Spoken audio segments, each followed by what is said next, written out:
Hi guys, welcome back to my channel. So for today's video, I'm gonna be showing you something new, which is a Get Creative With Me video. So the first thing I did was to stick some washi tapes in the watercolor paper for it to have a division since I'm going to be painting later.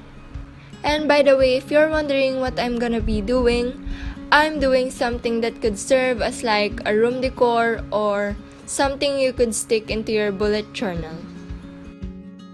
So right now, I'm just putting some watercolor into the palette.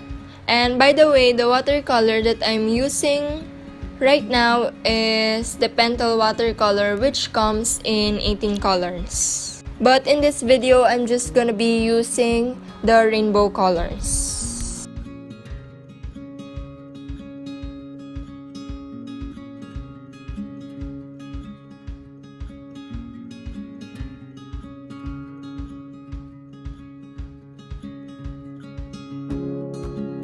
As you can see, I'm not using or applying vivid colors since I want it to appear like a pastel or light one.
So I let it dry first, and then after that I removed the washi tapes.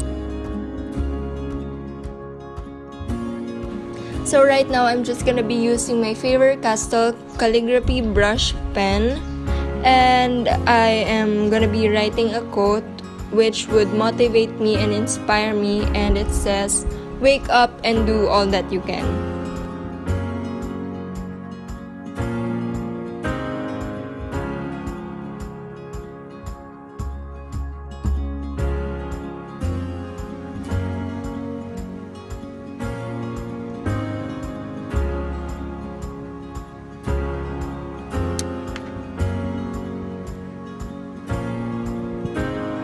So the last thing that I did was to put a shadow in the word Ken using the Faber Castell Calligraphy brush pen in gray.